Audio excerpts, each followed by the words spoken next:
Good afternoon. We're ready. I'm Nancy Skinner, State Senator. I happen to chair the Legislative Women's Caucus, and wonderfully and ably assisted by my vice chair here, Assemblymember Cecilia Aguiar-Curry, who will introduce herself. And I think most of you who are in the room know that the Legislative Women's Caucus has been one of the strongest champions for early care and education and ensuring that California families have access to and can afford the early care and education that they need, and that our children have high quality early care and education, and that's our 0 to 4 children, because we know how essential it is to child development.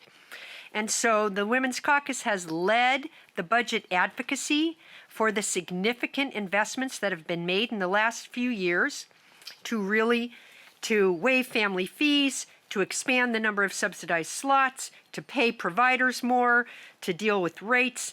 There's much more to help our child care with infrastructure. And I think you all know we watched, I don't know what adjective I want to use, but something during the pandemic where women, in much larger numbers than men, left the workforce, did not return, and were the ones who, as we know, sadly, it's not sad for those who want to, but why are we always in the position of having to care for the people in our families because there's not an adequate safety net? So then that affects women's economic mobility and opportunity. And so the other real issue we have is we want to make sure that women have the ability to have no obstacles to their economic mobility, and that the care for their loved ones, whether children or aged or disabled, that can be provided for. And so today's focus is our early care and education. But even with our great investments, we saw that there's some workforce challenges, that various things are going on. We see in the governor's newest budget that while he has partnered with us in these commitments, he's seeing, the administration's seeing, oh, well, they didn't use all the slots, so we're in a deficit. Maybe we pull some of that money back. And of course, we want to try to understand what are some of the challenges right now. So the purpose of this hearing, obviously, this is the Women's Caucus. This is a briefing. It's not a hearing. I correct myself. It's a briefing. And it's really for the Women's Caucus and our stakeholders to kind of get a sort of just overview and a common understanding of the state of childcare right now, and what are some of our challenges, what are some of the things working, what are some maybe not, so that as we as members, Legislative Caucus women's members, pursue things like the policy committees and the budget hearings and all, we have some understanding. Now, obviously, the ecosystem of early care and education in this state is huge. And when you have a hearing like this, obviously there are stakeholders that aren't necessarily here in the dais. Do not feel that somehow that means your voices are not important also. There's always our opportunity to hear from you, to interact with you. But let me turn to Cecilia so we can get going and not get too far off our timing in the agenda. Vice Chair Aguiar-Curry. Good afternoon, everyone, and thank you for attending, and I want to thank my colleagues for attending as well. We have 48 women that are in the Legislative Women's Caucus that are ready to go, and we're trying to figure out how we can work with all of you. Well, 50 plus, we have whatever number we have. But we have a lot of us. And a lot of us have had families, some not, but we're really interested in how we can get women back in the workforce. And we desperately need to continue prioritizing our investments that increase pay for child care services, fees for child care providers, and subsidies to low-income families. And as we all know, women and caregivers returning in-person work are finding to get childcare is virtually impossible. And I see it in my own office, the struggles that my office people have to trying to find childcare. So it's not just an issue that's here in this building, it's throughout our state of California as well as the nation. So as family childcare and center-based childcare programs are struggling to find qualified staff as well for the wages they can pay and are overwhelmed by the rising costs to keep the doors open. And the shortage of childcare workers is contributing to childcare facility closures. The impact is being felt primarily by workers with caregiving responsibilities, predominantly, yes, women, who then are prevented from fully participating in the labor force. So I'm really glad everybody's here today. We hope that today's briefing will provide some clarity in order to identify gaps that we should address and ensure that California's families with small children are adequately served. So we'll pass this back over to you, and thank you all for coming today. Vice Chair Curry, will you introduce our other LWC members who are here with us today? Well, sure. This afternoon we have Assembly Member Mia Bonta, Esme, sorry, God, how did I forget this? See, when you have these new people, Diane Pappen, Assembly Member Diane Pappen, and Senator Monique Limon. Welcome today, and I know there's others that are watching. And we are being recorded. All right, so we'll get right to it. As you can see, we have some great panelists on the dais, but we want to begin with the Legislative Analyst's Office, who will give us an overview of the budgetary things that the state has done around childcare and some other issues that they've analyzed. So we'll start with Sarah Cortez, who's the Senior Fiscal and Policy Analyst from the Legislative Analyst's Office. Sarah, go ahead. Good afternoon. Thank you for having us today. And actually, my colleague Jackie Barasio is going to present first, and we're going to tag team on this one. Hi, everyone. My name is Jackie Barosio with the Legislative Analyst Office. For those of you that may not be familiar with our office, we're the fiscal and policy advisors to all members of the state legislature. So really appreciate being included in this briefing. I cover childcare, and Sarah Cortez covers preschool TK, and we were asked to provide an overview of recent early education, childcare, preschool TK changes that were enacted in the past two budgets. So we'll be tag teaming and passing talking points to one another. I'll first start with an overview of the 2021-22 budget changes. And then I'll walk through the 22-23 budget changes, which are summarized in the handout. That there are some copies out here in front, and then also at the check-in table. But really to serve as a backdrop for the recent budget situations. As you all know, with COVID-19, that presented a lot of disruptions in services, including in the childcare programs. And the federal government provided over $5 billion in federal relief funds just for the childcare program in the state of California that could be utilized across multiple years. So in the 21-22 budget, in that budget in particular, it included over $1 billion of those federal relief funds. Those funds were used to support a number of one-time and ongoing childcare changes. Some of the key one-time changes included in the 21-22 budget were waiving family fees, issuing one-time stipends and supplemental payments to childcare providers, holding harmless providers by paying out their contract in full, regardless of whether regardless of whether or not they actually served the contracted number of slots or children, or provided the maximum certified hours of care, just again in an acknowledgement of that disruption in service and delivery. Paying for 16 non-operational days for COVID-19 related childcare closures, and then also using some of the dollars to fund childcare infrastructure grants to expand the number of childcare facilities, but then also for existing providers, some funds for retrofitting facilities and things like that. But some of the key ongoing changes that were also included in the 21-22 budget included the increase of childcare provider rates, and also the increase in slots, as was referenced earlier, as a way to make progress to that broader budget agreement goal of increasing slots by 200,000 over multiple years. With that, I'll pass it over to Sarah Cortez.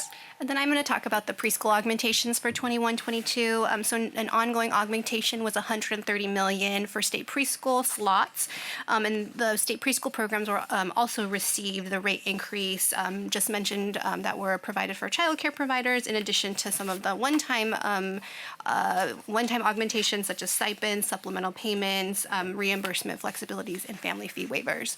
With regard to transitional kindergarten 21-22, trailer bill legislation gradually expanded transitional kindergarten eligibility.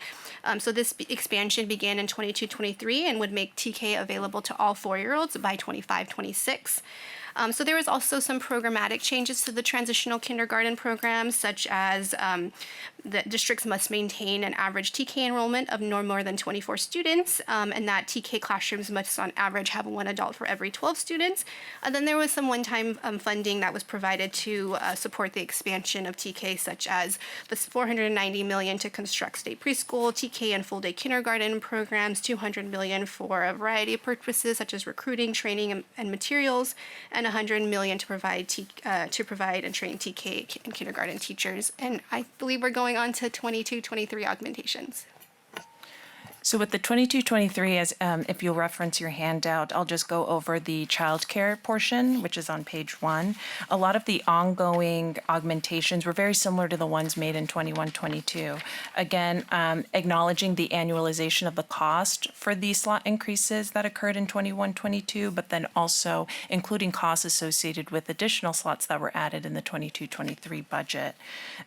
Including, there were also a cost associated with rate increases, be it due to a COLA, and then also some dollars in recognition of collective bargaining. Some dollars were invested for healthcare and retirement benefits as well in 22-23.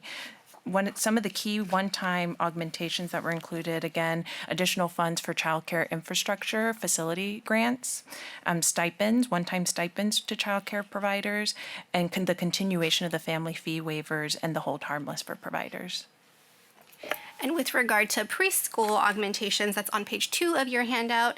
So the biggest augmentation is the one at the top, which is TK attendance and rate changes. So we're lumping that together, and that it captures the number of children, the increased number of children that the TK program is expected to serve due to the increased eligibility. But that also captures LCFF rate increases, so local control funding formula, in addition to the cost of bringing that ratios from 1 to 12. The next ongoing augmentation I want to highlight is for the state preschool program, and that was for rate increases for certain groups of children. So these groups of children include children with disabilities, 3-year-olds, dual language learners, and children receiving mental health consultation. The budget package also included a new requirement that at least 5% of children enrolled in the state preschool program be children with disabilities, and this ramps up to 7.5% in 22-23 and 10% in 24-25. Budget trailer legislation also made changes to the eligibility criteria and enrollment priorities for state preschool. So the state increased the income eligibility threshold for state preschool from 75% of state median income to 100% of state median income. In addition, the budget package exempts children with disabilities from the income criteria if they're enrolled within that the provider's target percentages. So what I mentioned, the 5% in 22-23 and the 7.5% up to 10% in 24-25. The state continues in 22-23 to waive family fees and provider reimbursement flexibilities, and that's one of the one-time augmentations. Another notable one-time augmentation is the 18.3 million over 3 years for local entities to plan for preschool for all 3 and 4-year-olds within the county. Some other one-time augmentations focused on the TK side, 300 million for planning and implementation grants, 100 million to construct and renovate state preschool, TK and full-day kindergarten classrooms. And that concludes the budget augmentations for 22-23. Now, one thing we wanted to address was the question on what is going on with unexpended funds. So that's something that we're currently looking into, and we have questions out to the department on trying to get into a more granular level of information on what has gone out, what is unexpended, and kind of get to the root issue of some of these concerns that we're hearing anecdotally. And that concludes our remarks. But we're happy to take questions at the appropriate time. So we structured this to have the questions at the very end, but since, just for those of you in the room, it's very common for members to get information like this from the LAO if they're members of the Budget Committee, meaning assembly members or senators. But often, if you're not a member of the Budget Committee, while anyone can go on the LAO's website and see their reports, call them, ask them information, a lot of members don't have access to them in the same way some of us who are on the Budget Committee. So I'm going to allow, the Vice Chair and I thought, if our wonderful LWC members who are here, senators and assembly members, if you have any specific questions for the LAO now that you'd like to ask, please feel free, and then we'll go to the panelists. Assemblymember Bonta. Can you just put Your in button. context? Yeah, hit your thing so we can hear you. Can you just put in context with the governor's proposed budget, the extension of the deferral of the preschool slots? So just so we have a sense of what's actually happening with that, and what is the flexibility, if any, for how those funds are to be used? So the governor's proposal, as was previously mentioned, there was a budget agreement to increase childcare slots in total by 200,000 by 25-26. The governor's budget proposal is to not provide additional slots in 23-24, which effectively would delay the goal of reaching the 200,000 by a year, so to 26-27. The rationale being because of the a little over 146,000 slots that have been added over the last 2 years. Many of those slots have gone unfilled. Again, we're still trying to get an understanding of what is behind that. So to just allow providers some time to ramp up to fill those current slots that have been added. And then next year, the intent is to pick up and reach that 200,000 goal by 26-27. And then on my second question around the potential flexibility around the deferral of those funds right now. And so, more specifically, is there a scenario where you could, instead of using the allocated funds that have been deferred for slots in this year, actually put it towards rate increases? Is that something that is potentially possible? So the way that the governor is scoring the deferral, it's scored as a general fund savings in light of the broader budget issue of revenues not coming in as high as relative to past budgets. So it's scored as a budget solution. The proposal doesn't include redirecting those dollars to any other purpose. Senator Limon. Thank you. And I appreciate this. And I'm just wondering if the LAO, in light of the questions that Assemblymember Bonta just asked, is also doing an analysis of the intersection between the lack of a workforce and our state's ability to fill these spots. As I think everyone here knows, I have a toddler. So I'm personally navigating this space, and it is not lost on me that one of the biggest challenges is the lack of workforce. So I don't know how we incorporate not just a 2022-23 kind of preview on this, but also in the long term, if that is not part of the analysis. So I'm just wondering if the LAO is looking at this, if there's something we know about what it's going to take to be able to actually meet our objectives in light of the spots and the funding we've allocated, but in connection to the workforce.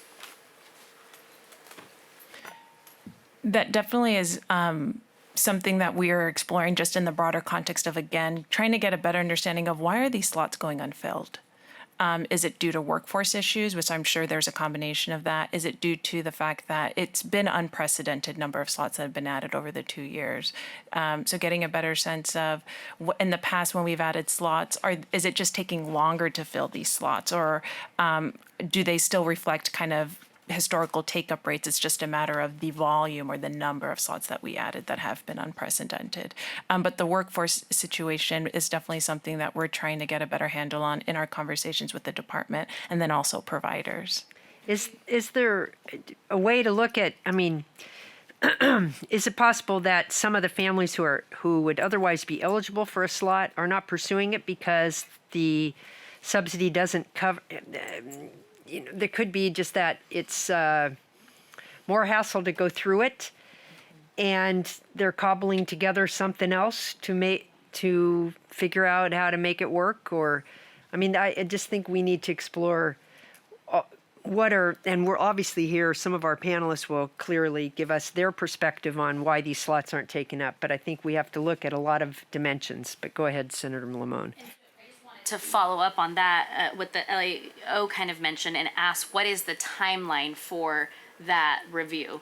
Should we as a legislature expect that we will have, from the LAO's perspective, a better understanding in this year or in a year or two? Just curious when you think you'll be able to provide some level of kind of, feedback analysis for the legislature on that particular issue which you're already looking at. More broadly, we expect in the coming weeks to release our initial analysis of the childcare budget, preschool TK budget as a whole. On this particular workforce question, it takes a while to, schedule these meetings and to look at the numbers. So it's something that we'll continuously be looking into. And then as budget subcommittee hearings come up, to the extent that we have any more detail to provide, we'll definitely provide them in testimony. But we can also remain in contact with your office to keep you updated on this issue as well. Thank you. And I would certainly welcome that. I think that the workforce piece is key to this. And, I think some of us just want to validate if what's happening on the ground and what we're feeling on the ground is part of a significant, issue that also needs to be looked at the statewide level. And then I'm sure with the budget committee hearings as well, these questions, it's definitely an opportunity for the legislature to pose these questions to the Department of Social Services, who are in charge of administering these programs, to get a better sense of how they're taking into account that workforce issue. Thank you. Okay. Any other questions, members, before we go to panelists? The only other thing I would note is that, especially for new members, you'll see on the LAO's materials that most of the dollars we allocate for childcare are administered through the Department of Social Services. However, TK and some state preschool, I always forget if it's all, is under what's called Prop 98, which is the guaranteed funding for our K through 12 schools. We always say K through 12, but we've now, in effect, expanded that. So while there was a time where childcare was considered, at least some of it, under Prop 98, it's not been now for a good amount of time. And but these are two very different. One is general fund, and one has a protective guarantee. So just to give a little context or color to. All right, so we will now go to our incredible panel, and we will start with the consumer perspective, so the people that utilize these services. And we have two speakers. We have Maritza De Leon, who is a parent, and Mary Ignatius, who's an organizer from Parent Voices. Parent Voices is a consortium of basically parents who utilize child care services up and down the state. So we will start Maritza and Mary. Buenas tardes para todos. Mi nombre es Maritza de León. Soy un líder con Parent Voice en Marín. Vivo con mi esposo y mis 4 niños. Hi, good afternoon, everyone. My name is Marisa de Leon. I'm a parent leader with Parent Voices of Marine, and I live with my husband and my 4 kids. Yo trabajo limpiando casas y mi esposo trabaja para una compañía de mantenimiento. Estoy muy agradecida con la ayuda que he recibido con cuidado de niños por mis hijos. Con cuidado de niños he podido trabajar y he podido sacar a mi familia adelante. I work cleaning houses, and my husband works in a maintenance company. I'm really thankful with the childcare that I've been provided for my family. Pero cuando no tenemos cuidado de niños sufrimos bastante. Cuando nació mi hija la metí a la lista de espera. Iba cada semana a la oficina para preguntar si había espacio y siempre me decían de que no. Me sentía desesperada. Tenía 3 diferentes personas que cuidaban a mi hija. When I got childcare, I could work and support my family to move forward. But when we didn't have the childcare, we suffered a lot. When my daughter was born, I put her on a waiting list right away. I went to the office every week to ask if there was a space for her, and they always told me there is not a space, there is not a space. I feel desperate. I have 3 different people I had to rely on to care for her. Una la cuidaba los lunes, otra los martes y una tercera persona la cuidaba miércoles, jueves y viernes.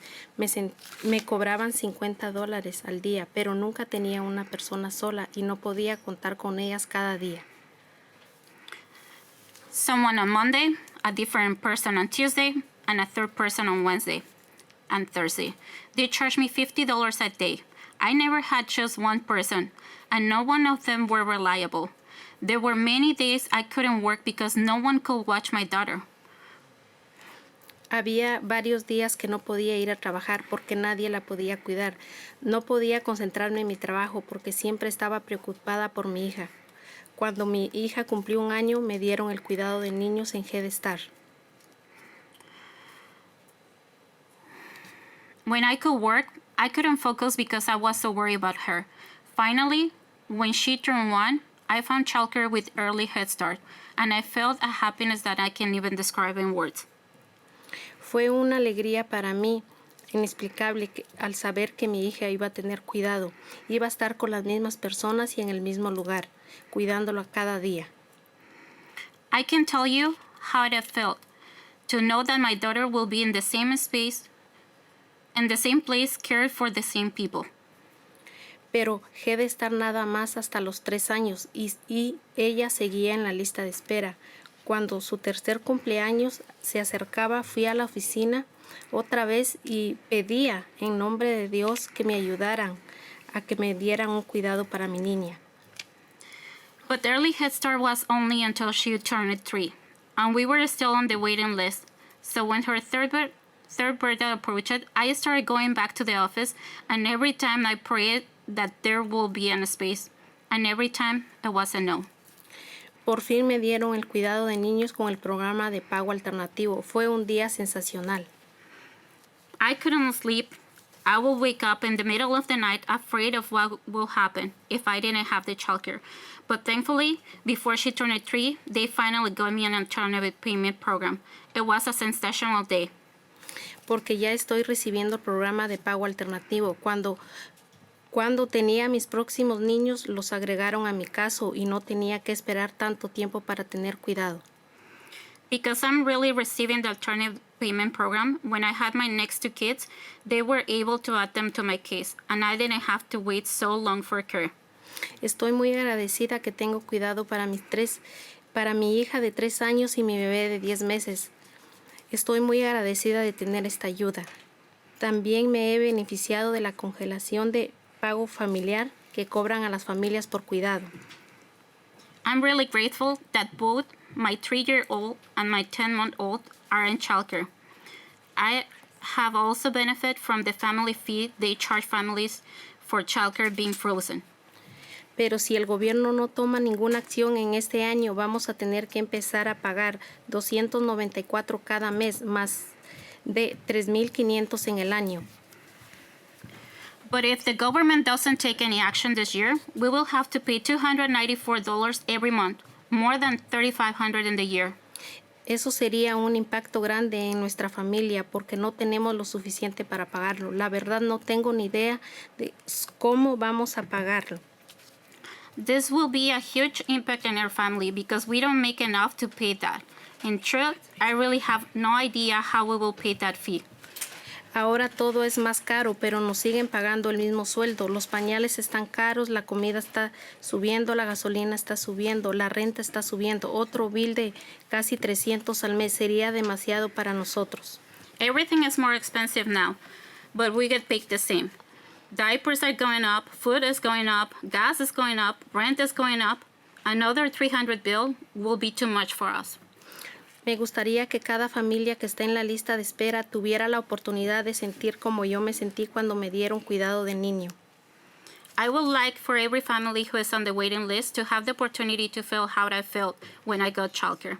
De esa manera podemos ir a nuestros trabajos confiando de que nuestros hijos están seguros y están aprendiendo. Y también pienso que cada familia en California tenga acceso de cuidado de niño. This is the only way we can go to work with the confidence that our kids are safe and learning. I also think every family in California should have access to affordable childcare. Un cuidado accesible, no un cuidado que te cobran casi 300 al mes. Eso no es económico. Por eso vengo aquí para decirles la gran ayuda que es tener cuidado de niños, para seguir invirtiendo en ese programa. Like I say, affordable childcare. No childcare where you can get charged $300 a month. That's not affordable. That's why I'm here to share with you a huge help childcare has brought to my family, and to us that we continue investing in this program. Thank you. Thank you. Great. Mary, before you start, our vice chair is going to acknowledge the other members who came in. Good afternoon. I want to just acknowledge Assemblymember Cotty Petrie-Norris has joined us, Assemblymember Megan Dolly, and Assemblymember Lori Davies. And I don't think I've missed anyone else. Thank you for joining us this afternoon. Hi, good afternoon. I'm Mary Ignatius, also with Parent Voices. Maritza's story really encompasses what we're talking about here, and that the issues around slots, around the wages for our early educators, and the affordability for families around family fees are interconnected. They cannot be dealt with separately. Maritza now has 3 drop-offs for her kids, so as grateful as she is for having childcare, not being able to have one spot to have all your kids at to be able to get through your whole day. In response to Assemblymember Bonta and Senator Limon's issue around slots, we were one of the groups advocating for as many slots as possible because we have millions of children who are eligible for childcare, but we also know that those slots are interconnected with our providers. And if they're being paid poverty wages and they can't hire staff, there are classrooms that are closed, they don't have the resources to be able to open up, go from a small family childcare to a large, or to open classrooms, those slots can't go anywhere. And families have tried to take their voucher, especially when it comes to infant toddler care. There's very little supply. And so this year, we're really focused on supporting the efforts around rate reform so that we can stabilize our childcare system. That's what we really need, so that when families like Maritza are able to get off of the waiting list, they can go and shop that childcare voucher around and find somebody who is not stressed out, who's being paid a dignified wage, who can provide the quality care, and make sure there's stability for the families and the providers. And when it comes to the family fee that Maritza was also talking about, there are a lot of families who received a subsidy in the last 3 years. They have no idea that there is a family fee because we've waived them thanks to a lot of the Legislative Women's Caucus championship of this issue.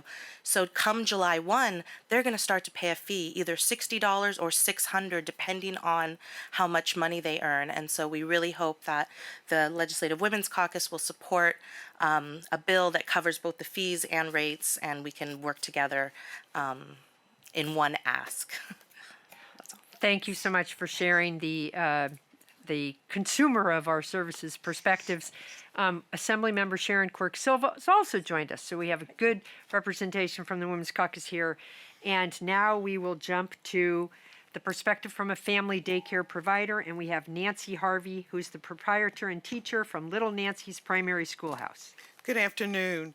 My name is Nancy Harvey, and I'm a child care provider from Oakland, California, specifically the West Oakland community. I'm going into my 19th year of serving the families and children of my beloved West Oakland community. I'm licensed as a large family child care provider, serving on an average of 10 to 11 children ranging from ages 3 months to 4.5 years. I have a dedicated staff of 2 wonderful women and a dedicated substitute teacher that works on call. Prior to becoming a child care provider, I taught elementary school in the Diocese of Oakland, grades kindergarten through 2nd. While being a kindergarten teacher, I realized at that point the true importance of the foundation of early education. Children had to be tested in order to enter kindergarten, and if they didn't pass, they were not accepted into the kindergarten program. My heart sank witnessing Black and brown children, all children, not getting into kindergarten. I felt as if our system had somehow failed these children. They were failing them before they even had an opportunity to get started. I knew and felt that I could do something about that. So 19 years ago, I opened up Little Nancy's primary schoolhouse, and I've been caring, nurturing, and educating our youngest learners in West Oakland community ever since. Thank you for inviting representatives of the Child Care Providers United Union to brief you on the important work that we do daily to keep California working. Today, I am pleased to attend this caucus on behalf of thousands of family child care providers all across California, leading our recovery through the ongoing care and development of the children of our state's essential workforce. For over 20 years, family child care providers have been working together to form a union. In 2020, with the passage of AB 378, thank you, Senator Limon, who authored our bill. The year before, CCPU was certified as the collective bargaining union for approximately 40,000 licensed and license-exempt family child care providers. Just as the pandemic hit, we started negotiations with the state on our first ever contract.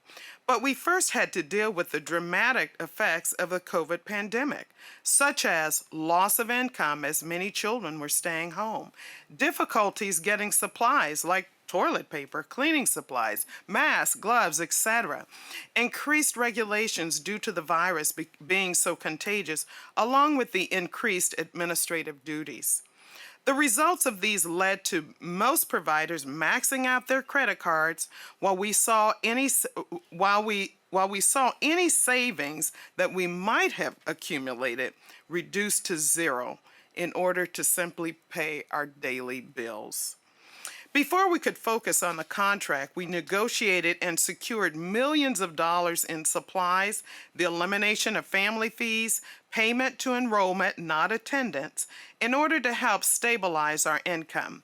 An additional one-time stipend using federal one-time only dollars as well as monthly supplement funding which providers are beginning to receive as we speak. All of these revenue enhancements have helped thousands of providers to continue to care for children of our essential workers throughout this difficult time and to stabilize their businesses. Then we began the even harder work of negotiating our first contract. In that contract, we were able to secure a significant rate increase for providers, a grievance procedure including arbitration, dues collections through payroll deduction, first time ever healthcare insurance for providers, and the beginnings of a roadmap to retirement. In addition, we formed joint labor management committees to address long-standing issues impacting providers across the state. I want to focus the remainder of my comments on the issue of retirement benefits for our members. As we enter the next set of negotiations with the state this month, the issue of retirement will be front and center on the union's agenda. Due to decades of low rates, California child care providers have been unable to save for retirement. While providers are eligible for Social Security due to their low earnings and the lack of resources to pay into the system, many providers will not receive a substantial benefit.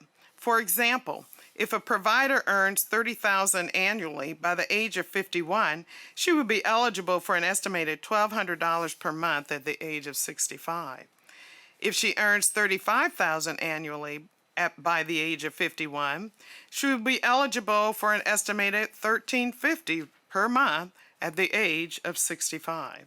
We all know how far that will go. Nowhere.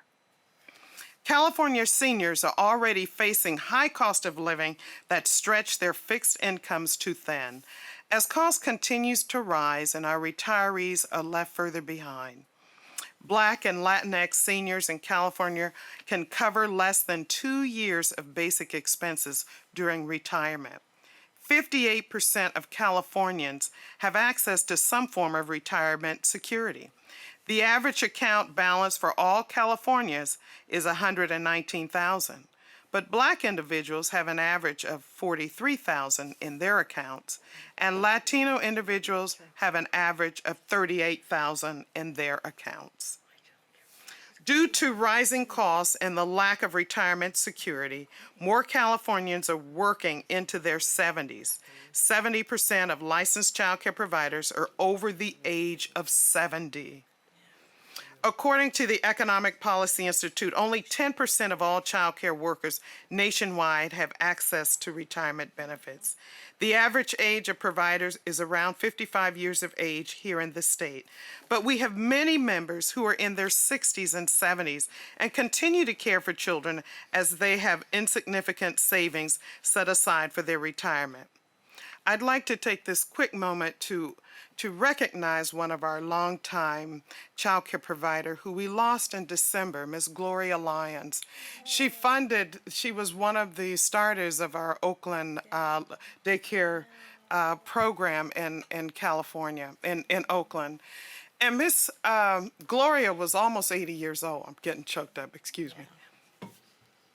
Her funeral was December 16th. Well, that was the day that Santa Claus was coming to Little Nancy's, so unfortunately I couldn't go to the services. But I did make it to the funeral home as they were wheeling the casket out to go to the church. And I stood at the casket and I said, Ms. Lyons, thank you for your work, your dedication. We're gonna fight until we get retirement. I'm so sorry that almost at age 80, you were still working and caring for children. Although we love the job that we do, but is this really how we want our folks in this industry that is so important to go out? We have an awesome job, and we have an awesome responsibility, and we also have an awesome opportunity. We are counting, and thank you, the women of this council, Caucus, to stand beside us and guide us and help us.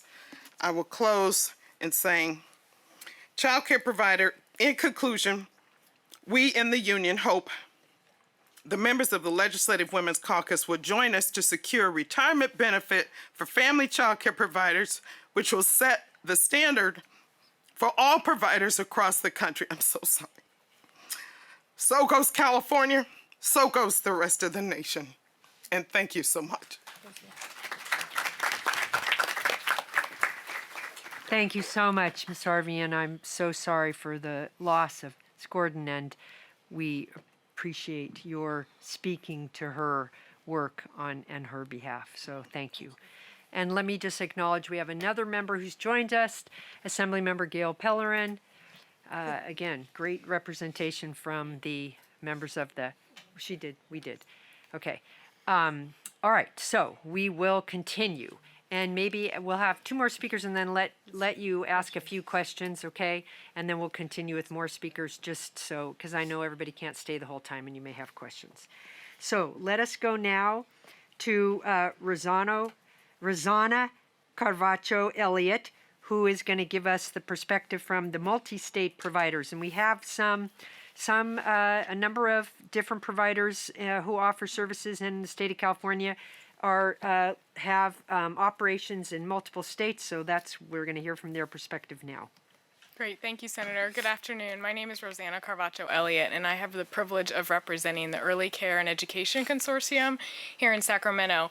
I know I've met with a lot of you, but for some of the new members, we have not had the chance to meet yet and talk about this, but we will be in your office.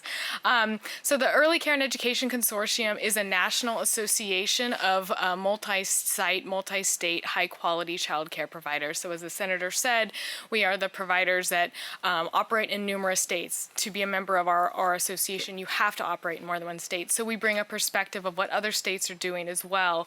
And then, I think, hearing what we just heard, that is very hard to follow. But also, I think it's important to note that all providers have the same model of how we make it work, right? Whether you're a big provider like my client or you're a family child care home, we are all fully dependent on 4-year-olds to be able to make it work. And so what I wanted to focus on today is the impact of transitional kindergarten on the child care system. And we know that the Women's Caucus has been a constant champion of rates and child care. I don't recall who said, maybe it was Mary who said it earlier, where she said it's all interconnected. Transitional kindergarten is part of this as well. It is all interconnected. If we don't solve all of these problems, I think it's fair to say we already are facing a crisis in our child care industry. As Senator Limon said, how hard it is to find care for infants and toddlers. That is only going to get worse. So what we have seen in terms of the impact of transitional kindergarten is we have seen, as you can imagine, as 4-year-olds become eligible, and all we have in this first year, this is the first year of implementation of TK, all we have is 2 additional months of eligibility. And what we've seen so far is, unfortunately, we've had to close classrooms. So we have classrooms that are dark, despite infant and toddlers having incredibly long wait lists. And then we've had to combine, 3 and 4-year-old classrooms, which is a one-time solution, right? We only have so many 3-year-olds that can fill those slots. As part of that, we have also, my members have emptied their wait list for 3-year-olds, right? But you can only combine the 3s and 4s, and you have to have the infants and toddlers separate because of ratios. And so, as you all can imagine, speaking to obviously the Women's Caucus, a lot of mothers in this room, the care for an infant and a toddler is a lot harder. Takes more adults, right? So the ratio is very, very low for infants and toddlers, as it should be. But what that means is the economics of these providers is that you must have the 4-year-olds, and the 4-year-old parents, to be frank, are subsidizing the cost of care for the infants and toddlers. And I want to say that's to keep the costs low, even though the costs are astronomical, right? Let's just be frank. It is incredibly expensive to care for these babies. And so when you lose the 4-year-olds, what that does is just turn that whole economic model on its head. And so, as I mentioned, we've seen closed classrooms. We have done everything we can to pull our all 3-year-olds off of our wait lists. But these are one-time solutions. These are not long-term solutions. And so, as I mentioned before, my client operates in states around the country, and what we have seen in other states that have moved forward with a transitional kindergarten or a universal preschool or whatever you want to call it for 4-year-olds, we've always seen a mixed delivery model, which what that means to us is you have the option of the public school model. If that works for you and your family, you have the option to go to a community-based provider. You could go to a center like my client. You could go to a family child care home, and that provides families and parents with the choices, whether that's you want to make a choice because of your cultural or your ethnic or linguistic background, and you want your child care provider to, have those same values as you do at home or language, or whether it's just the reality of you have a job where you work the swing shift, right? And so a 3-hour a day, part year, part day program is not going to satisfy your needs. And I know the LAO talked a little bit about the expansion of transitional kindergarten, but I don't think anyone has said today what transitional kindergarten is. At this point, it is a 3-hour program. As you all know, the school year is also only part year, right? So what do you do the rest of that day? And that's where I think the challenge comes in for women, to be frank, because we're the ones that have to juggle of how do we get the kids to the next location, who's picking the kids up. And I think we've unfortunately set parents up for a false choice, because the only truly free option, we heard about family fees earlier, the only true free option for 4-year-olds right now in this state is transitional kindergarten. And with 3 hours a day, part day, makes it very, very hard for working parents. So as I said before, what we've seen in other states is this mixed delivery system. That's what we think the solution needs to be here in California. We worked with the Women's Caucus last year with SB 976, Senator Leva's bill, and we were successful not with the bill unfortunately, but successful in getting a definition of mixed delivery in statute. It may not be perfect, but it makes it clear that community-based providers are part of the system. And we think that all community-based providers need to be part of the solution as well. We know that transitional kindergarten will work for some families, but it doesn't work for all. And as you look at, Senator Limon talked about the workforce issue, and others are going to talk about the rate, so I'm not going to mention that. But there's all this stuff that's going on, and what that's leading to for families is lack of access, right? And so, unfortunately, one thing I forgot to mention in terms of what we're having to do is we're also having to increase our rates, right? Because if we're losing the 4-year-olds, the cost of that infant care is not going down, but we're losing the 4-year-olds that we're subsidizing that lower rate. So we have no choice but to increase rates, and we have seen in California our rates are going up higher than in other states.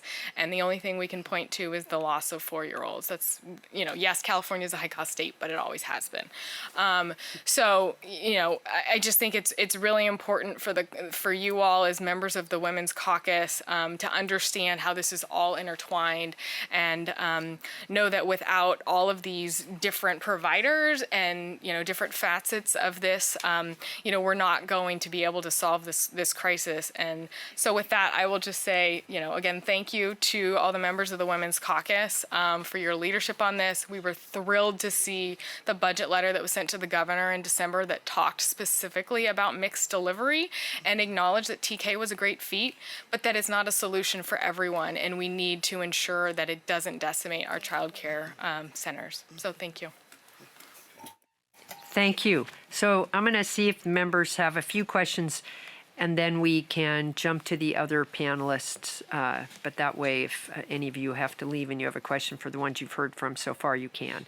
So Assemblymember Quirk Silva, and then Assemblymember Pappen. Go ahead. Sorry, that's as far as it goes. That's okay. I can, leave.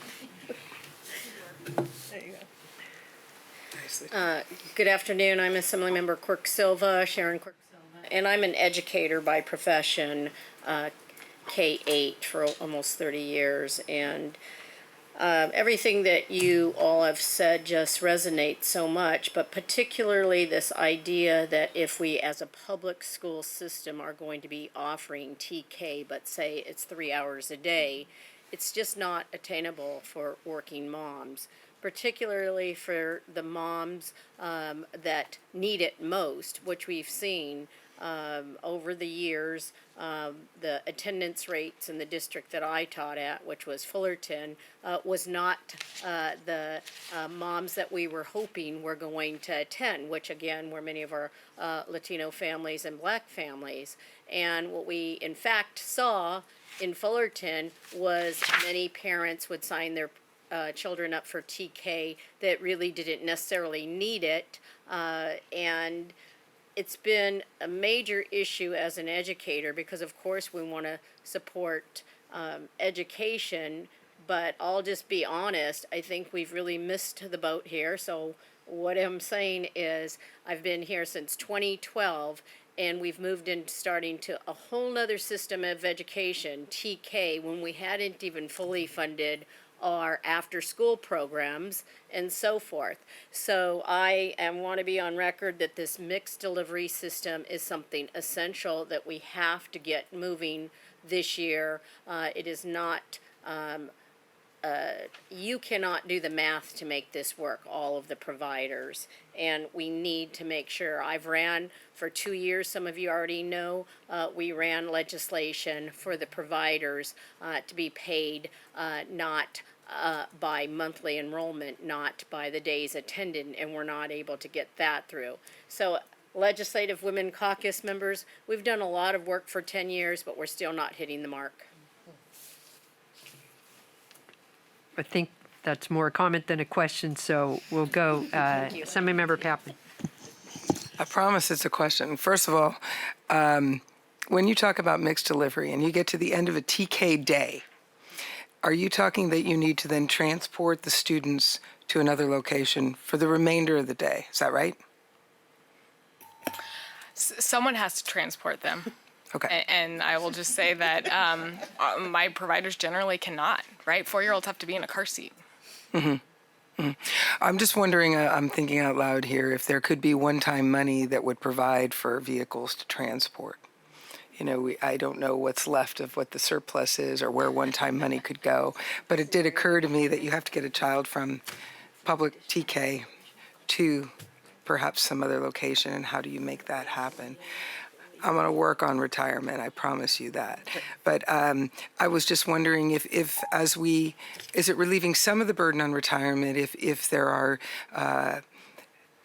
TK being taught in public schools, at least those providers will be paying at least into CalSTRS or something along those lines. Does that cover? I know it doesn't cover prior to TK, but I'm just wondering, is part of that burden being met in some form? Not completely met, but are we picking it up at all? Currently, no. But I want to be, as I say, on record. I don't know everything about that, but no. Fair. To my knowledge, no. Okay. And also, typically with the TK, it is the provider who is leaving her home to go pick up the child to bring them back to her facility. So what does that mean? That also means that she has to have staffing. So as she leaves, the rest of our low cuties are there being nurtured and cared for. So just painting a bigger picture here. Yeah, sure. Somebody has to leave while the remainder are there. And Assemblymember, I just want to your question about the transportation. You know, I think we all need to be creative about solutions here. But one thing we also have to remember is we have a workforce shortage now, and it is hard for us to keep these people, right? And so if we say to them, can you come from 7 to 8:30, and then the kids are going to go to TK, and then can you come for the remainder of the day? We're not going to be able to keep those people. They're going to go work at Starbucks or McDonald's, to be frank, right? So in theory, it sounds like it may work, but from a workforce standpoint and the number of adults that we have to these children, you know, we either can't afford to pay them for the full day when they're not actually watching the kids, or, you know, we can't tell them to leave and come back. They're not going to do it. Sure, no, understood. I'm just trying to get those 4-year-olds back to you in some way, shape, or form for your revenue. But okay, I appreciate that. Thank you. Okay, Assemblymember Peter Norris had a question, and then Assemblymember Bonta. And yeah, just want to pick up on the censorship. You can hit the mic. I'm not on it. I'm out of practice. We're back. Well, you know, first, I just want to say thank you to the Legislative Women's Caucus for convening this really important discussion early in the year. I think we all recognize that a functioning childcare ecosystem is so vital for working parents, for working families, and really and truly for the growth of California's economy. So we've got to get this right. On the topic of mixed delivery, so I think, Rosanna, you said that there's some other states that have managed to kind of navigate this, thread the needle, either with sort of a TK different approach or with a mixed delivery system. Can you give us either you or other folks on the panel, are there other states that we should be looking at as examples for folks who have solved what are hard problems? I don't know if anyone else wants to jump in on this. I know we've got a lot of really smart minds on this panel. Just looking for my notes here. I can think jump in quickly. We've been looking very closely at some other Please states. introduce yourself. My name is Donna Snaringer. I'm with the Childcare Resource Center, and we've worked closely with the team that's been working on mixed delivery. The city and state of New York started off on a path very similar to California and had to do an about face because they were experiencing exactly what we are describing here. And they had to move toward a mixed delivery model. There are other states, including Georgia and Florida, who've done a mixed delivery model all the way through. Illinois is using a mixed delivery approach. And the states that have gone the direction that we are currently going have seen a significant decline in their childcare supply, and have had to change course midway through because of just the issues that Rosanna was raising. And I think the only other states that I'll add is Colorado, Massachusetts, and New Mexico, and I believe Michigan are currently just starting to roll out a mixed delivery preschool or transitional kindergarten program. So there are lots of models out Great. there, and we can get more information to you. Great. Okay, Assemblymember Bonta. And then we'll go back to panelists. I think I'd add New Jersey to that list as well. So just for kind of clarification, I am running a bill, AB 51, that is going to be focused on addressing some of the implementation gaps that are coming up for TK that we have right now, and that will attempt to put something forward that will alleviate some of the solutions that are embedded within the idea of mixed delivery system. I just wanted to, Miss Nancy, you are my constituent, and I just wanted to kind of use your story a little bit to highlight some of the challenges that we have within our mixed delivery system and why it actually is not working right. Miss Nancy opens up her doors at 6 a.m. in the morning, and she closes her doors sometimes at 8 o'clock at night, because she is there for families who are working long past the typical hours that we work. And if you have a situation as in Miss Nancy, as I've been to your family care center a couple times to read and make gingerbreads, Yeah. you'll see that the pullout of the 4-year-olds from Miss Nancy's continuum of care has created a situation where the families of West Oakland, where Miss Nancy is embedded, do not have the ability to send all of their children to Maritza's story to one particular site and to be taken care of. So I just wanted to offer that we absolutely need to figure out a way to be able to have our family child care providers, our center-based providers, included in this equation. And quite frankly, what we have is TK coming online where we're having a bunch of school facilities retrofitted for little potties and all the things that we need.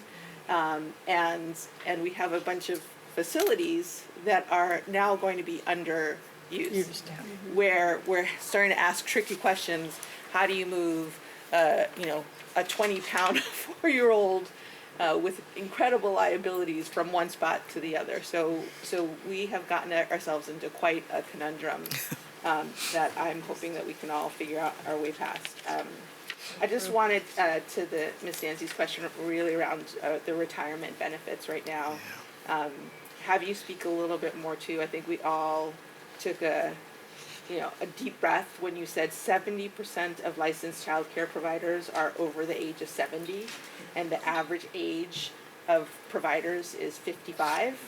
We have an aging out crisis happening while we're also trying to bring on 20,000, more teachers to be able to actually achieve universal TK. So, I don't know, Ms. Nancy, if you also just want to hit again on your thoughts around how, in addition to retirement, increasing retirement, how we address the loss of our elders. Right. Well, we have to obviously recruit other sharp minds, caring folks, educators who want to come into the field. But what are we offering them? We can't expect these young folks to go to college, rack up a bill for college, and loans, and come back and work in an industry in which you're basically making minimum wage, and then you don't have. You might have a healthcare. You now have a healthcare plan, but you don't have retirement. So the math isn't adding up, folks. I mean, let's face it. So we're going to have to start. I used to say this, and I hope no one is offended, but childcare providers need to be treated like the high-tech industry. We are invaluable. We are invaluable. And so therefore, because we are invaluable, let's pay us the rates we deserve, the health care benefits that we should have, and definitely a retirement plan. Honestly, we are capable. We are very, very capable. And I'm telling you, it hurts my heart. Miss Gloria Lyons is not the only case I know of. But the other thing I wanted to point out, the last person to see Miss Gloria Lyons was a little 3-year-old girl alive. That should not be, folks. And we are better than this. So recruiting young people, amen to that, but offering them something. Make it worth their while where they're... I love hiring young people during the summertime. They love coming in working at Little Nancy's. Who doesn't want to hold a little cute baby and have fun and learn how to, and teach them how to color in their alphabets and how to spell their name? That's fun and exciting. But when folks, when these are teenagers that come in during the summer and they ask me, well, how's the pay, Miss Nancy? Well, you know, I'm kind of stumbling. I don't want to discourage them, but I can't lie to them either. So we're smarter than this. I know we are. And we're counting on everybody here. Thank you. And Lori, and then I want to get back to panelists. Go ahead. Assemblymember Davies, excuse me. My brain always tries to think out of the box. And when we look at the trades, I've really been trying to work with trades to get the apprenticeships and journeymen going into high schools. So they're actually getting credits and, you know, leaving and doing that work. They're getting their education paid for. So when they walk out, they might already, maybe they've got one more year, but it's covered. And then they're getting into really good paying jobs, which is another part of it. Why not, if there isn't something like that, why don't we do something like that? Just like our churches, we've got people coming in on Saturdays and Sundays caring for these kids. Why can't they get credits for doing that as well? So they're getting an education while they're already in high school, so they can walk out and not have to have a school debt sitting there, and that they can have experience and then move into, you've got people, and give them incentive to want to get into this field when they're there. Right. Well, we are currently doing that in Alameda County, and I also would like to point out CCPU did that for a number of providers in Alameda County. It definitely has worked. And obviously we need more programs like that. So yes, that's an excellent idea. If anyone else wants to speak on that, yes. I would just add, we've been working on apprenticeship programs, and the biggest barrier is Department of Labor does not want to build apprenticeships because the wages are too low. And they don't want to invest the money into moving people into a career that doesn't pay enough to live on.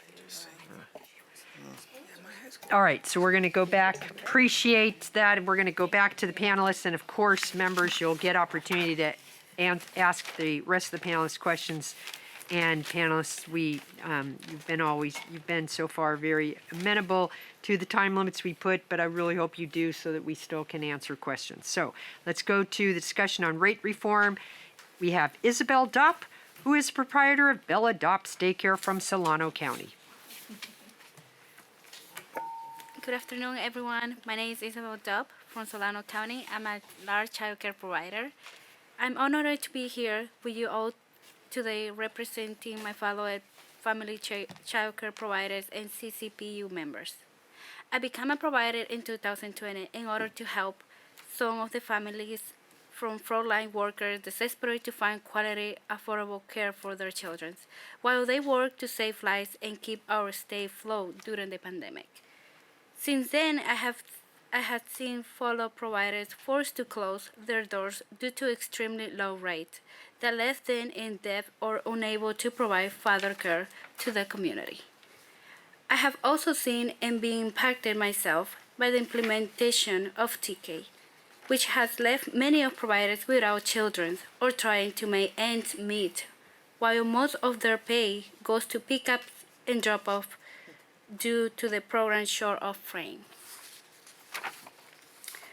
Over the past 3 years, it became crystal clear that family child care providers are undeniable part of our state foundation and economic. During the pandemic, our work allowed frontline workers to continue performing their jobs and save lives. At the same time, we provide uninterrupted quality, affordable care to their children while adapting to virtual schooling, a life-threatening virus, and ever-changing safety guidelines. Thanks to our union efforts and the support of many of our legislators, providers receive stipends and supplemented pay to help offset costs of PPE. In order to safety modification, along with many other changes we had established during the time, and it worked wonders. But it was only a band of aid solution to a long-standing problem. Family childcare providers in the state are only being paid between 25 to 30% of the cost of providing care. I am paid $3.75 to $4.50 per hour. I work more than 50 hours of work per week, significantly lower than our state minimum wage. For important and painstaking work, it is absolutely critical that we work toward rate reform now. On top of the low rate, we are losing the children we have worked so hard to educate to new state-funded programs for those 4 and up, for forcing our pay to further decrease. We keep finding ourselves in those situations where we are forced to become a band-aid solution, and it's time that the state step up and collaborate with us to create sustainable childcare industry. We need higher rates and a childcare industry that gives parents flexibility to choose care that works best for them. If a family childcare provider could help take some of the 4 children in the 4 and up of age group, we could help bring signs up higher, help more parents, especially those with non-traditional work hours, and keep our pay. I urge you as elected leaders and members of the critical caucus to advocate a more stable, sustainable childcare workforce where providers are paid living wage and parents have the flexibility and available option of quality care for their children of all ages, regardless of their work hours.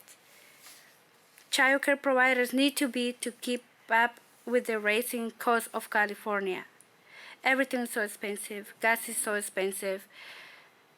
Everything is very high that sometimes our money goes towards the cost of our own childcare. Yeah. So we can help we would love to help our community flourish if we get those helps. I know that California is ready to set the precedent of quality pay, of quality care, and establish solutions that will help us create more accessible for childcare options for all of us. Thank you so much. Thank you. All right, so appreciate that the circumstance and your personal experience and just the advice to us. Let us now hear about childcare deserts. And we will hear from Stacy Granados, who runs Little Angels Daycare Academy in San Joaquin County. Thank you, Senator. Good afternoon, everyone. My name is Stacy Granados, and as you guys heard, I have a daycare. It's called Little Angels Academy, Daycare Academy. I am a smaller licensed provider. I do provide care in San Joaquin County, but I have been in the educative field for about 18 years, all the way from Santa Clara County to San Joaquin now, and it's an honor to be in Central Valley right now. So the reason why essentially I came into the childcare business as a provider was because I love children. I feel it is my calling. I was also a parent educator in Santa Clara County, so I do definitely have a strong background in what I do and what I love, and serving my community is extremely important because children need a village, right? And that's what we're here for. So thank you for having us here, or having me here to represent myself as a SEIU member, as well as all my providers in California. So it's an honor to be here. I do want to start off with just explaining some key points. Like I mentioned, it is an honor to be here in the Legislative Women Caucus today. And I just want to talk about, as you already know, the majority of providers are women, right? We're called to be nurturing and loving by nature. It's not for everybody, but we're here. Predominantly, it's women of color, so that's also another point. Their wages are low, our wages are low, and we work a lot of hours, as you guys have already heard. The pressures are really high, as we also have to abide by licensing regulations, rules and regulations, and that's and that also increases the quality of care that we have, right? So it comes with the territory. It's no secret that across the state and throughout the Central Valley, where I call home now, and provide care for children, parents simply don't have access to child care. There are large swaths of the state that have little to no child care available. We call these areas child care deserts. An example of that is I've had parents have to drive 30 minutes from where they work and the space between where they work and they live to find a daycare provider in the middle. So that does take some time away from being able to have quality time with their own children. So this is very realistic. For many reasons outside of providers' control, the very real crisis of child care deserts is only growing. This was already happening before the pandemic, and over the 3 years, it has only gotten worse. Let me share with you what we know about some of our communities here in Central Valley, where I live. In Stockton, 70% of families cannot get access to child care. In Merced County, or in Merced, it's 87%. Fresno, it's 86%. Bakersfield, it's 85%. And in Inland Empire, it's 55% of families cannot find childcare as well. A primary reason of these deserts exist are poor pay, as we have mentioned, right? We're only getting like between $3 to $4 an hour, which is obviously less than minimum wage.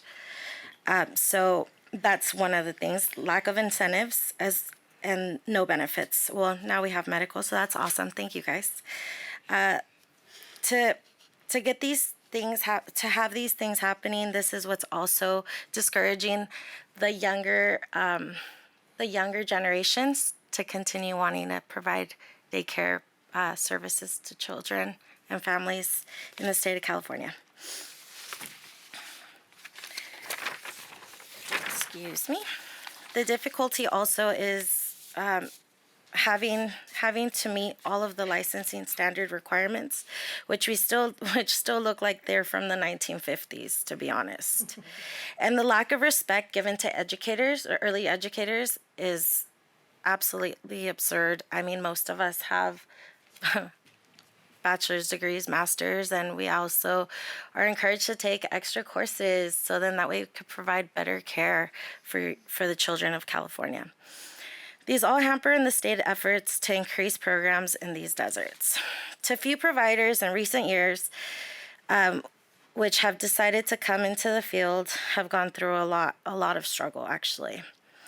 One of these things is, for example, for myself, is meeting all these licensing regulations without any assistance was a huge difficulty for myself because I did open during the pandemic, which was pretty risky.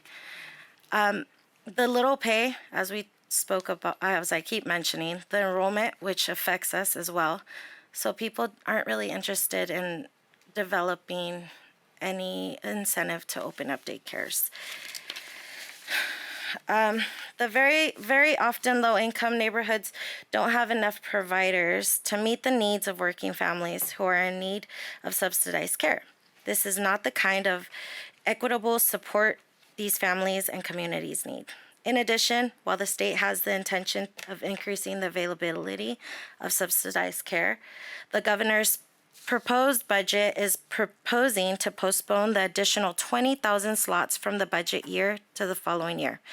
I cannot tell you the need in there from families. We must figure out how to support new providers like me entering into this field, as well as maintaining a long-time experienced provider, and means systematic change. It means fair and equitable pay, benefits that we need to survive and to thrive, and a well-functioning child care system that offers stability to families and providers like us. In closing, I hope that the caucus will work with the union and the state to address the seriousness of the situation in childcare deserts, so that we can make childcare a reality no matter where we live and work in California. Thank you all for allowing me to brief you on the major challenges facing in our community. Thank you. Thank you, Stacy. Appreciate it. Yeah. All right, now we will hear from Donna Sneeringer, who's the VP and Chief Strategy Officer for the Childcare Resource Center, and she's going to give us some perspective. We've already heard some about slots, but she's going to give us some more perspective on that. Also, alternative payments, that's the subsidy program, and reporting. So, Donna, it's all yours. And I'm going to try to do that in the time allotted. Thank you all so much for having me here today. The Childcare Resource Center is a large nonprofit organization based in Southern California. Our service area covers northern Los Angeles County and all of San Bernardino except the city of Pomona, so a pretty big area. Our agency provides a wide array of child and family services, including resource and referral and alternative payment, as well as Head Start, state preschool, family child care networks, You know, I think we have every contract you could have. There are agencies like ours in every county in California. In some counties, there's more than one. I will say in Los Angeles, there are 10 because LA is big. There's lots of people. Alameda has 3, you know, so, but for the most part, there are agencies like ours everywhere. And these agencies really, which are often referred to as APs or R&Rs, but they really are the infrastructure of your child care delivery system throughout California. We play a critical role in service delivery, planning, recruitment, and training of providers, as well as partnering with our community.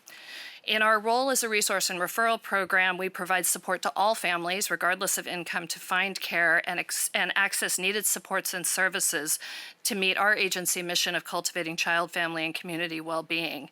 Since the onset of the pandemic, the role of resource and referral has changed significantly. We've taken on a new level of local work where we are now distributing state supplies, supports, and resources to our child care providers. Who knew we would need a warehouse 5 years ago, but today we have a warehouse to distribute diapers, wipes, PPE, you name it, food, we do it, and that's how that works. R&R received its first expansion since the early 1990s in the 21-22 budget of $10 million. The total funding for resource and referral in the state is only $30 million, and that is not very much in a state as large and complicated as California. We're pleased the governor is moving to continue that support. It was initially one-time money.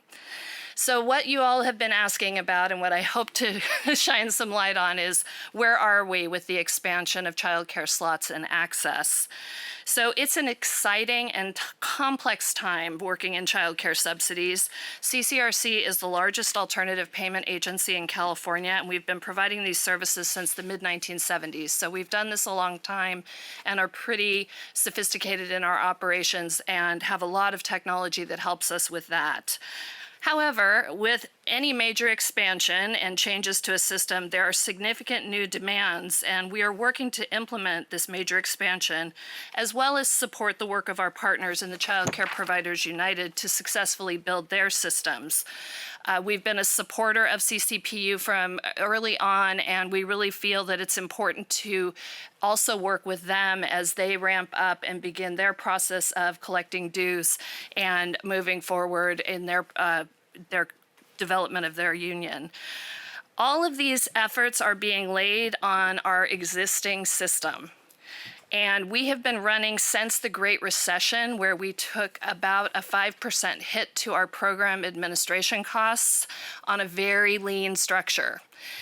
This lean structure worked closely with parents and providers to provide services through the pandemic. In addition to our existing caseload, we serve tens of thousands of essential workers above our base caseload, and we just concluded those services in June of 2022. So I really want to point out how recent a lot of this has been. To give you a sense from the individual agency level of what our administration looks like, in January of 2022, which seems like a lifetime ago, but was really just 12 months ago, we got our first round of funding from the expansion of 100,000 slots in the governor's budget in 2021-22. It took 6 months for us to even get those dollars. At the same time, we increased provider rates for all AP providers, which means we had to go through every single child's case and assess the reimbursement rates. So all of that happened starting in January of 2022. In October of 2022, we got the second round of expansion slots from the 22-23 budget. And we were given in the budget a $20 million one-time infrastructure augmentation, which we finally received in December of 2022. So I know it feels like it's taking a really long time, but we are running as fast as humanly possible to enroll families as quickly as we can. The increase in slots represents a quadrupling of spaces for children in California. This is something I have spent my entire adult life fighting to get. I couldn't be more excited that we have enrolled 8,000 kids in our AP program, and we're going to enroll 10,000 more. That's just at my agency. And I know it is a life-changing opportunity for these families. So we are going to continue to work. We're going to work with the LAO to explain kind of the timeline of how things are rolling out. And I know it feels long, but from a real implementation perspective, it really has not been that much time since we've had these dollars allocated. Lastly, and I want to run through some of the slides that I presented. I wonder if they could back it up a couple of spaces. I did want to hit on the reimbursement rate issue because it's a passion near and dear to my heart as a co-sponsor of multiple bills and co-chair of many workforces over the work committees over the years. So the child care providers are currently being paid based on the 2018 market. That was when the last market survey was conducted. You want to go back to where you talk about that 2018? Or is that I think it's one more back, yeah. Yeah, one more. There you go. Yeah. So that market doesn't exist anymore. We've had a global pandemic. Everything has been turned upside down, and providers are struggling to keep up with costs. We have got to get some immediate cash relief out to providers so that we don't lose more. Go to the next slide. My agency, along with partners around the state, this just quickly, we survived on one-time funding during the pandemic. There was a lot of money that was going out. It's still going out. We have 2 more rounds of stipends that we're processing over the next few months. So we're doing everything we can to utilize all those one-time dollars. Next slide. So we did a study of what was actually going on in the workforce, a deeper dive underneath the "is the licensee still open" question. And what we found is that programs are having staff leave the field for better wages. They do see some exodus to the K-12 system. I know there was some question if that was an opportunity for folks to move into better wages and benefits, but largely what we're seeing is they're leaving the field. They are going to Starbucks, where they are going to make more money and have better benefits package. We've got programs that reported between a 20 and 52% decline in staffing. One program had to close an entire location. And this is because they cannot pay competitive wages. And you can see some of the reasons listed, but the top thing is compensation, which is directly tied to our state reimbursement rates. And I'll do my last slide. So just to give you an idea what the 2018 market looked like compared to now, y'all know we've had some inflation. It's eggs now. Right. I don't have eggs on the list. This was last year. But you can see that minimum wage alone went up 27% since the 2018 survey was conducted. Gas, 60%. That might have fluctuated a bit. But you can see that the costs of everything providers need to run their business has gone through the roof. And we're still paying them as though it was still 2018. So I am happy to answer any questions and also come talk to anyone if you want to have a deeper dive on any of these fun subjects. And I'm just so honored to be here today. Thank you. We greatly appreciate that. And I know members have questions, but if we can hear from our California Budget and Policy Center from Chris Haney, and then we will get to all the questions. So Chris is gonna, I think at this point, whatever didn't get touched, right? Because we did talk about TK, but go ahead, let's hear. Yeah, I'm not sure I have a lot new to add, so I'll try to do it Okay. quick. Whatever I'm adding, I'll try to do it quickly. Thanks for the chance to be here with you. My organization operates at the intersection of policy analysis and advocacy on issues trying to improve outcomes for low-income Californians, people of color, people who've been left out of our state's progress over the years. I just want to say, sort of stepping back and somewhat summarizing, is that I'm here to talk to you about something you've already heard about the workforce challenges facing the system, the effect of the expansion of TK on that workforce challenge. You've heard a lot about that, thankfully, and from the experts who are actually dealing with it on the ground. But I want to underscore just how much this is a system in crisis, and in crisis because of choices that we've not made or choices that we've made. So look at the entire infrastructure of the system, even with the really wonderful expansion of the slots in recent years, and thank you to the legislature for all of your work on that. There are still not enough slots for all of the eligible children in the state. We're still a long ways from hitting that mark. Family fees are still too high and are prohibitive for most of the folks whose kids are eligible for the system. And we have a host of workforce challenges that have to do with provider reimbursement rates being too low, as you've heard, which results in lower standards of living because of low wages, a problem that the pandemic exacerbated due to forced and voluntary closures of centers, both in-home facilities. Just to sort of step back and talk about what happened in that space in just the first 2 months of the pandemic, the Public Policy Institute of California estimates we lost 35% of providers. Temporarily, we thought at the time, and weren't sure exactly what that was going to look like going forward. Donna's organization, using state data from the licensing organization, showed that we lost more than 8,000 providers from January 2020 to January 2021. That was 33% of licensed care centers, 14% of in-home providers. And we weren't sure that was going to come back. We knew some of it might be temporary, but the latest labor data still show that we're about 9% loss in the sector. And those labor data probably typically underestimate just how much loss there has been. So there has been some permanent or at least ongoing effect in the sector. All of that is before we started implementing an expansion of TK. And I want to really underscore that the expansion of TK is a good thing for the state, right? Providing more opportunities for children. It's another good example of the governor and the legislature making good choices for our state. These expansions are good things. But we also need to recognize and address that the build out of TK brings additional strains that are primarily about the workforce. And I just want to summarize or hit a few of those things. So first, it means we have to train and recruit a lot of TK providers. And that means opportunities for folks who are parallel to TK, right? People who are in other parts of pre-K systems, people who are childcare providers.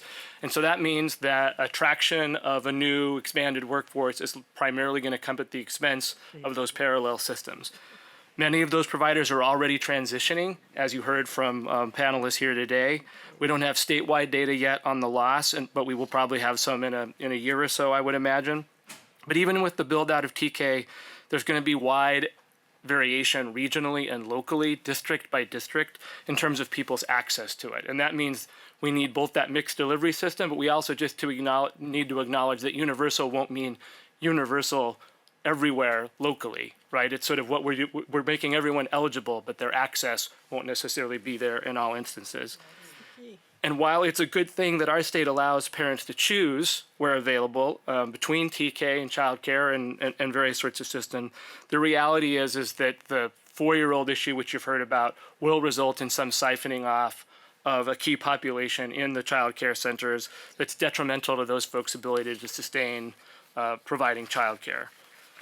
And last thing that I'll just say, and I know you've heard a little bit about this, is that the TK expansion, as good as it is, also presents challenges in that many parents who have children in TK or will have children in TK are still going to need those before and after care services that folks have talked about here on the panel, where child care providers once again become needed and the integration of the system needs attention. So the bottom line is that we already had a system that was in crisis, a system that you all as legislators were trying to do something about, and I laud and applaud that work.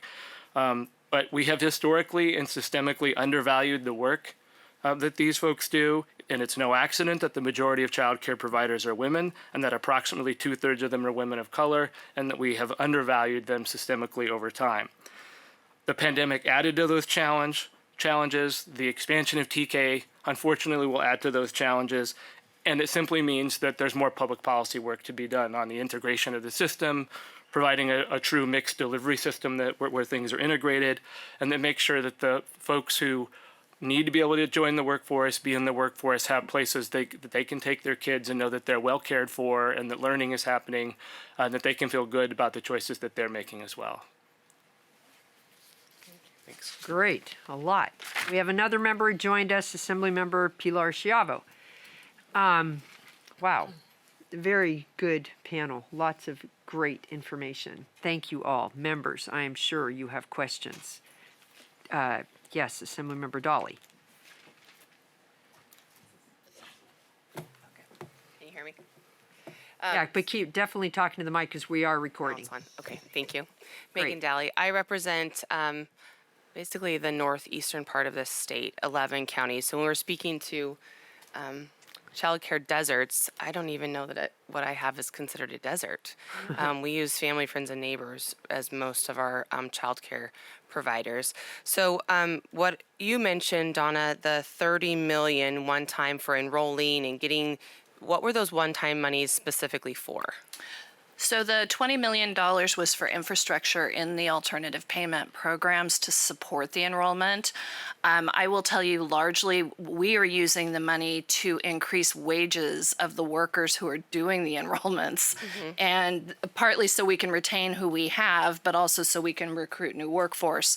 The dollars are also being used for computer upgrades, systems upgrades, trying to automate systems to make it more efficient. And as I said, we just received those dollars in December, so the exact details aren't available yet. So just to follow up to that, so is that something when you're looking at infrastructure, perhaps maybe a portal or something where parents could do it on their own? I can't imagine in my region where you would even travel to go to be enrolled. Most of us have portals. Okay. And everything is available to do online, but you still have to have somebody at the back end who's processing the information, processing the payments. And we are modernizing that as quickly as we can. We have a variety of different ways that we reach out to parents. During the pandemic, we did almost everything virtually. We learned how to do that, and that's something we are continuing to do. Unfortunately, the state has rolled back some of the pandemic flexibility we had, so now they're requiring hard copy signatures and different things like that again, and requiring people to come to offices. So there are a variety of things that we would like to make permanent to make this more efficient, but right now we're just grappling with volume and trying to get the dollars out the door as quickly as we can. Great. Senator Lamone had a question. Sorry, thank you. And Oh, excuse me. Assemblymember Dolly, did you have more? Please do. Is there a specific like funding amount that would help speed up the process to actually get everyone enrolled that are on all of your waiting lists, which I know are statewide? We are working with our statewide association, the California Alternative Payment Program Association, at looking at how we are compensated for the work we do. As I mentioned, that was cut to a very low level during the Great Recession and has not recovered, even though we are being asked to serve more kids. So I don't want to give you an exact number now, but I will certainly follow up with you. Thank you. Okay, so Senator Lamone and followed by Assemblymember Pappen. And definitely other panelists, if you have something you want to add, when a question's asked, please go ahead. Thank you. And I will start off by just, giving a comment and uplifting all of your work. The cognitive, fine, large motor, and speech developments and milestones I have seen in my daughter since she has been in daycare versus the 11 months that I waited to get into nearly half a dozen waiting lists that I was on is remarkable. And I say that because I sometimes just look at my daughter and I'm like, a child care provider did this. Like, I mean, you see incredible milestones that you could tell the difference versus not having that space, that learning space. And I think so often that gets missed. We still talk about this as a babysitting. This is not babysitting. This is true development in humans, and you see the difference. So I want to let you know that along with so many other people here and mothers, and parents, we see that and we want to uplift it because I know that that's not said enough. I also lived having to be on, almost half a dozen wait lists in 2 different counties because it turns out that that's just what I had to figure out, where we were going to put our child in daycare. And I waited long months to figure out where, I was going to put in my daughter to daycare, and pieced it together like so many other parents. A couple hours here, a couple hours there, and that's insane. I also am a member who represents 34 school districts who are implementing TK. And it turns out that while the best effort and best intent, not 2 of those school districts are doing it the same. All 34 school districts are implementing TK differently. Some have 3 hours, some have 4, some have 5, some have transportation, some don't. Some have partnerships with, childcare providers and other community organizations, some don't. So in the conversations that we are having, I hope that that is also part of the consideration that what the LAO and others are looking at. That I supported TK. I voted for it. My name was on that bill. I understand where we were trying to go, but I'm also living firsthand the fact that what we have said about wages, about the workforce, they are getting retirement if they go over to work for TK. They are getting better, they're getting all these benefits. They're getting, things that they would not otherwise get if they stay in the space. So I think for me, the themes that I've heard today are we need to look at the fact that we don't have the supply in the workforce, but also the rates are a problem. They continue to be a problem. If we believe that this is necessary, and we had many economic experts come to the legislature and tell us that we could not have a working economy during the pandemic if we didn't have schools open or childcare. So if we believe that, we have to pay something that that is commensurate to that. I think we need to look at what TK has or has not had in terms of an impact, but also how a mixed delivery system is part of the solution. So I hope that this is more of a comment / ask to the LAO, that we look to you as being our unbiased, objective entity in how we can do this. We want to be supportive of all these efforts, but there is no doubt that these are all part of an equation that I am scared is taking down a childcare system where we've been told we cannot have a healthy and functioning economy without it.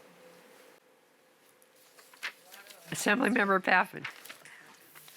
Well, Senator Limon, you reminded me of what I went through to find childcare, and I wasn't like Ms. DeLeon. I didn't register ahead of time, and I remember when our daughter was 3 and I had a preschool tell me that'll be $8,000 prepaid. To which I began to continue to look, but I had no idea I was supposed to get on a waiting list or anything else. Mother of the Year award, I assume.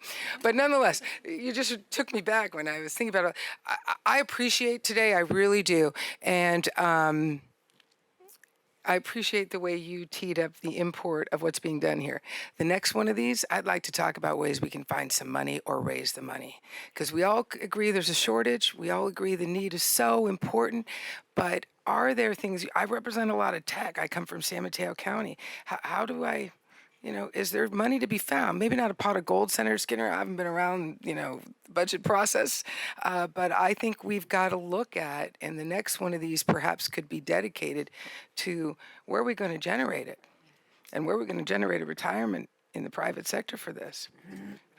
So anyway, I loved being here today, but we got to find some money. Right. So let's talk about that next time. Right.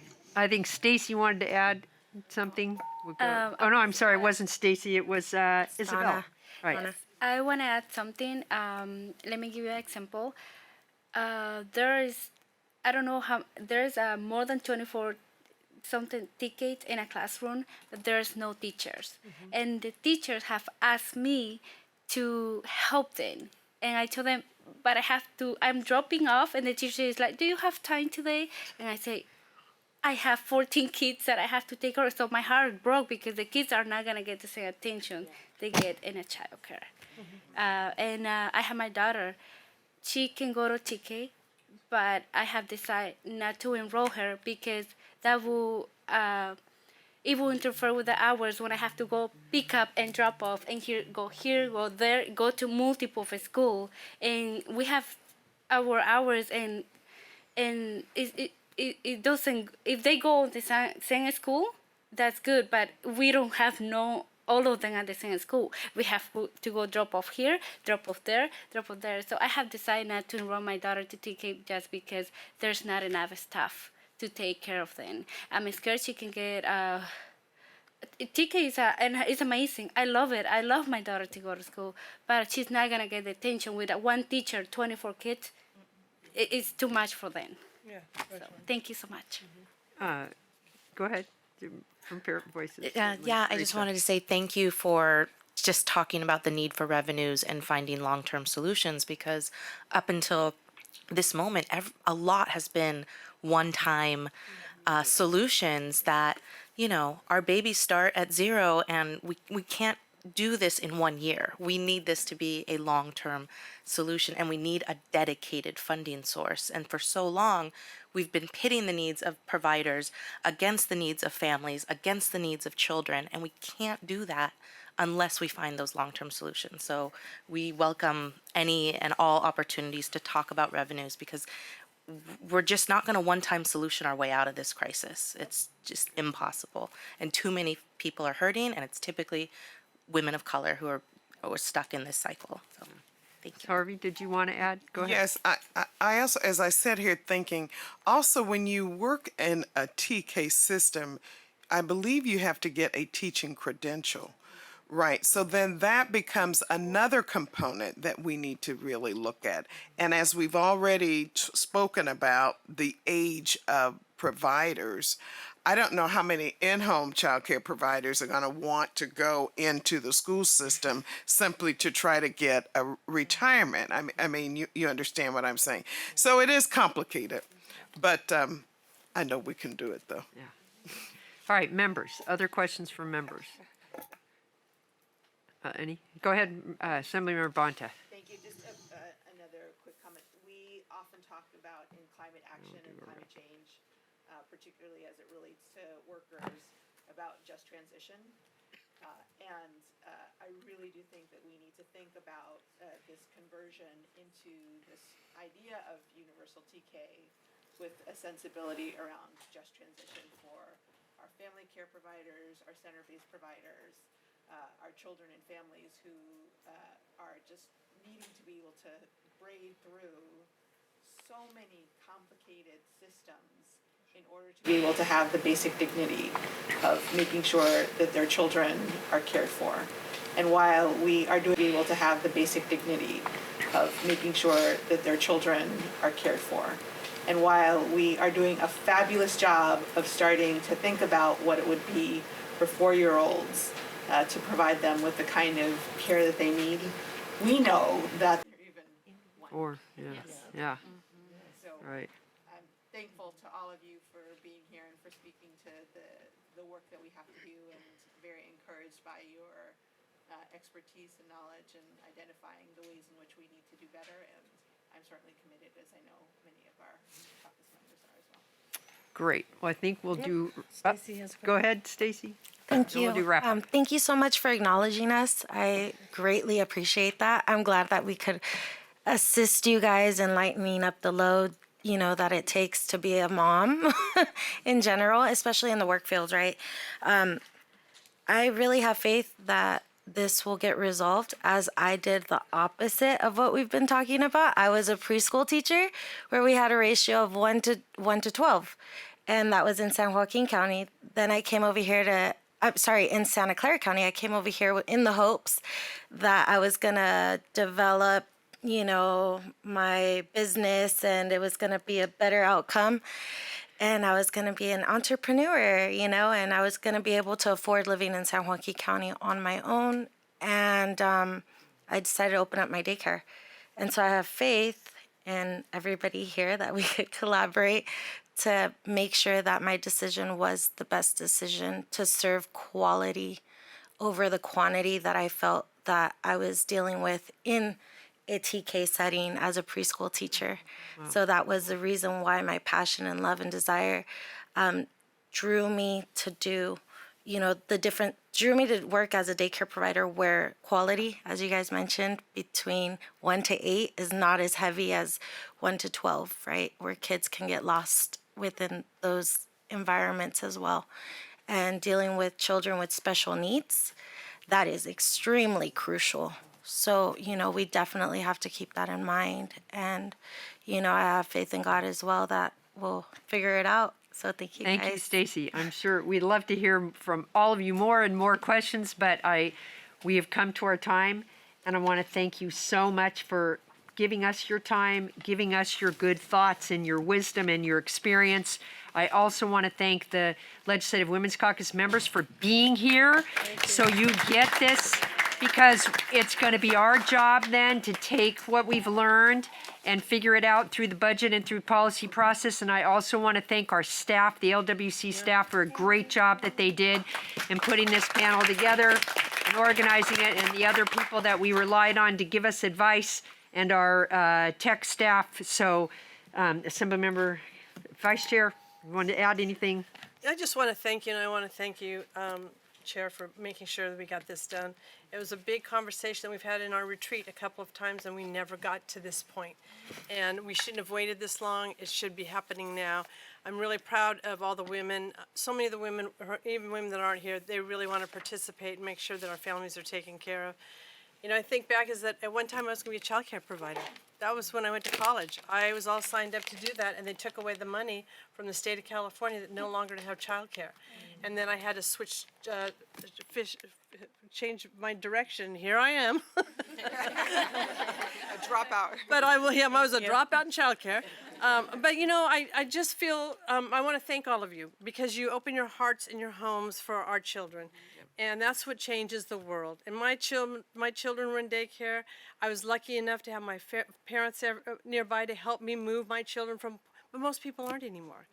And when Assemblymember Dolly talked about the deserts, and you talked about the deserts, it is so true in rural California. I only have one daycare open right now, and we had 3, and 2 have closed. And the emails that I received is, so what do we do? What do we do? I had no answer. Absolutely no answer for these families. So I really appreciate that. We'll continue to work on this. I appreciate all your offers to help us out, but we got to get this done. Thank you so much. Thank you all.